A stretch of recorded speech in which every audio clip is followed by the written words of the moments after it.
Christine McVie, the soulful voice and masterful songwriter behind some of Fleetwood Mac's most enduring hits, lived a life as melodious and complex as the music she created. From her early days as a classically trained pianist in post-war England to her ascent into rock and roll royalty, McVie's journey was one of artistic brilliance, personal turbulence, and quiet resilience. Her story, marked by creative peaks, heartbreak, and an unwavering love for music, culminated in a tragic end that left fans and fellow musicians mourning the loss of a true icon. This is the epic life and tragic death of Christine McVie. Early life and musical beginnings. A child of the Midlands. Born Christine and Perfect on July 12, 1943, in the village of Bowth, Lancashire, Christine grew up in a household steeped in music. Her father, Cyril Perfect, was a concert violinist and music lecturer, while her mother, Beatrice, was a psychic and faith healer. This eclectic upbringing fostered Christine's curiosity for both the structured beauty of classical music and the mysticism that would later seep into her lyrics. By age 11, Christine began formal piano lessons, but her fascination with rock and roll and blues soon eclipsed her classical training. She idolized American artists like Fats Domino and the Everly Brothers, whose records she'd play obsessively. "I wanted to be where the music was raw and real," she later recalled. From art school to the blues. In the early 1960s, Christine enrolled at Birmingham College of Art, intending to pursue sculpture. But music kept pulling her back. She frequented local clubs, soaking up the British blues revival led by bands like the Rolling Stones and John Mayall's Bluesbreakers. By 1967, she joined Chicken Shack, a blues rock band, as a vocalist and keyboardist.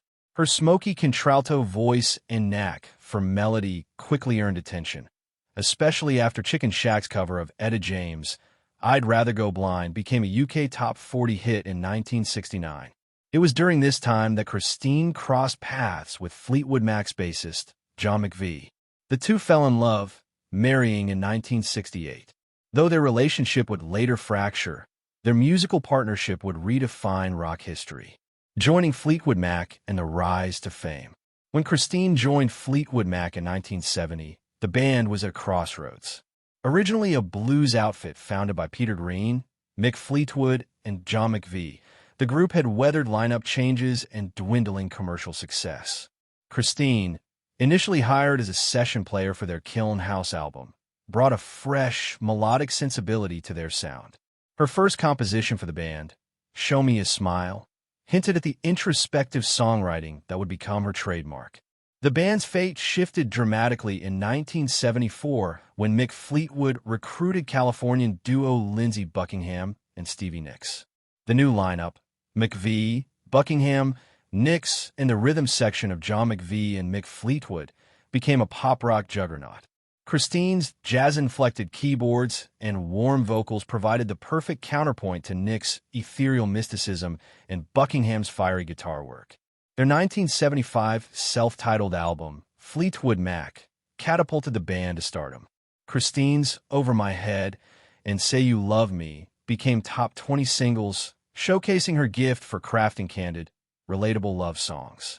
But it was 1977's Rumours, recorded amid the band's romantic implosions, that cemented her legend. The Golden Era and Rumours. Love, Betrayal, and Songbird. Rumours was born from chaos. As the band recorded, Christine and John McVie divorced after 8 years of marriage. Buckingham and Nick's relationship crumbled, and Fleetwood's marriage disintegrated. Yet from this turmoil came one of the best-selling albums of all time. Christine's contributions to Rumours were profound. Her buoyant "Don't Stop," written as a bittersweet farewell to John, became an anthem of resilience, while the haunting "Songbird," recorded alone at night in an empty Berkeley auditorium, captured the ache of lost love with devastating simplicity. "You Make Loving Fun," a sly nod to her post-John romance with the band's lighting director, underscored her ability to infuse personal pain with pop brilliance. The Weight of Fame. As Rumours dominated charts, selling over 40 million copies, the band's lifestyle spiraled. Christine, once the quiet one, found herself grappling with the excesses of fame. Cocaine binges and endless tours strained her mental health. "We were all a mess," she admitted. "But the music kept us together." Personal struggles and departure. The shadows behind the spotlight. By the 1980s, Fleetwood Mac's success continued with Tango in the Night, 1987, but Christine felt increasingly alienated. Her 1984 solo album, Christine McVie, hinted at her desire for autonomy, yet her loyalty to the band kept her anchored. Privately, she battled anxiety and a growing fear of flying, which she self-medicated with alcohol. Her 1998 retirement from Fleetwood Mac shocked fans. Exhausted and yearning for anonymity, she retreated to a quiet life in the English countryside. For 16 years, she avoided the spotlight, later admitting, "I forgot how to be famous." Legacy and triumphant return. A quiet revival. In 2014, Christine rejoined Fleetwood Mac for the On With the Show tour, reigniting the band's magic. Fans rejoiced as her voice, still rich and resonant, breathed life into classics like Everywhere and Little Lies. Her return felt like a homecoming, both for the band and for herself. The heart of Fleetwood Mac. Christine's songwriting legacy lies in her ability to distill raw emotion into timeless melodies. Her songs, rooted in blues, pop, and soul, transcended eras. Artists from Sheryl Crow to Harry Styles cite her as an influence, while Songbird remains a staple at weddings and funerals alike. Tragic death and immortal harmony. The final curtain. In November 2022, Christine died at 79 after a short illness, later revealed to be complications from metastatic cancer. Her death prompted an outpouring of grief. Stevie Nicks penned a heartfelt letter, calling her "my best friend in the whole world," while Mick Fleetwood lamented, "The world feels colder without her." A legacy of light and shadows. Christine McVie's life was a tapestry of triumph and sorrow. She gave voice to the quiet ache of love and loss, crafting songs that became the soundtrack to millions of lives. Though her death marked the end of an era, her music, a blend of vulnerability and strength, ensures her spirit endures. Christine McVie's story is one of paradoxes. A shy woman who became the emotional core of a legendary band. A recluse who wrote anthems of connection.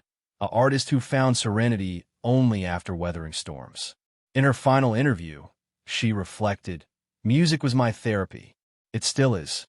Though gone, her songs remain, a testament to a life lived in harmony with its own contradictions and a melody that will never fade."